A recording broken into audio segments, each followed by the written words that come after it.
Are you a fan of the Korean zombie series Kingdom?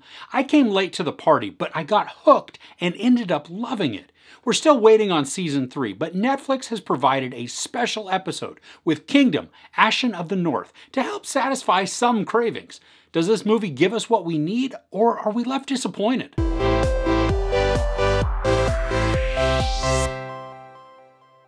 Ashin and her father are part of a foreign tribe that has settled within the Kingdom of Joseon. Their encounter with a mysterious disease sets Ashin down a path of betrayal, prejudice, and revenge. Now, while this isn't necessarily a prequel, we get to see events that led to the chaos we know and love in the series. We meet Ashin as a young girl, curious and brave, and after she experiences lies and betrayal, she endures an extremely heartbreaking event, which then leads her on a course of vengeance. And the treachery is intense, and it adds a great dramatic element to the narrative, and it drives motivations. Jun Ji-hyun as the adult Ashin plays the role perfectly. She has a quiet intensity that just radiates from her.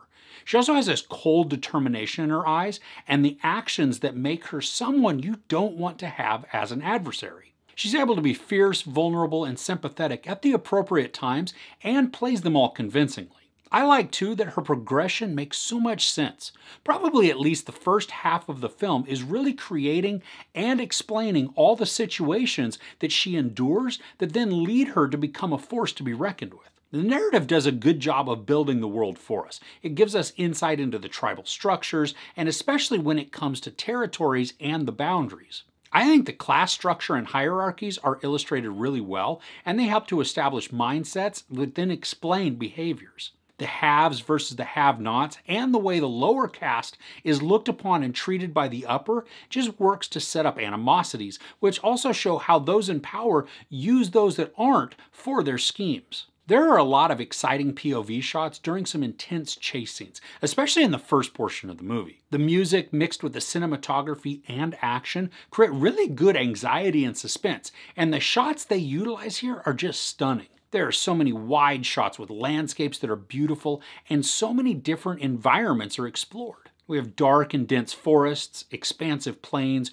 rich overgrown fields, even snow-covered prairies, and ragtag villages. And each of these reinforces the mood and emotion of the story, which is then combined with an absolutely moving musical score. There's also some messed up imagery, and the graphics, they're done really well. There are a few times though where CGI animals are shown, and those aren't always stellar in their execution.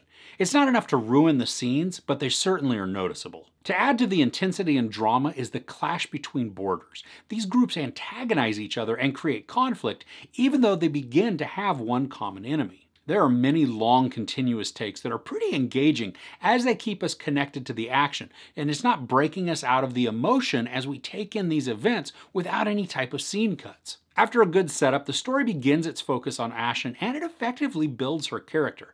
There is a great sequence in the forest that transitions time with Ashin as she moves from little girl to young woman, and the way they executed this change, I thought it was really well done and impressive. Now, when the chaos erupts, it's all-out insanity and the excitement that just sticks to the same wonderful execution that we've learned to love in the series. The pace works well to engage us, but not feel like we can't keep up.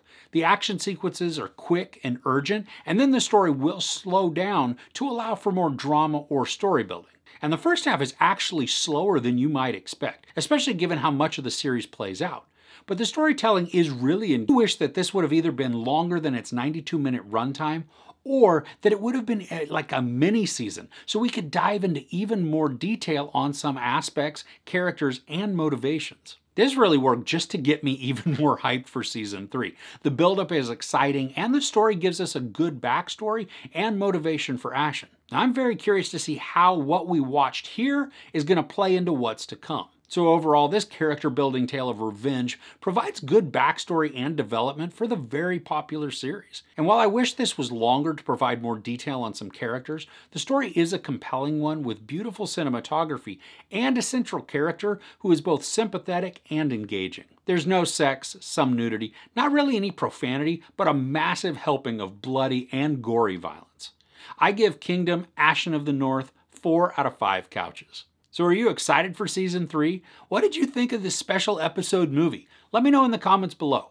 If you enjoyed this review, please give it a like. Also, don't forget to share and subscribe. I'm Chris. This is Movies and Munchies. Thanks for couching with me.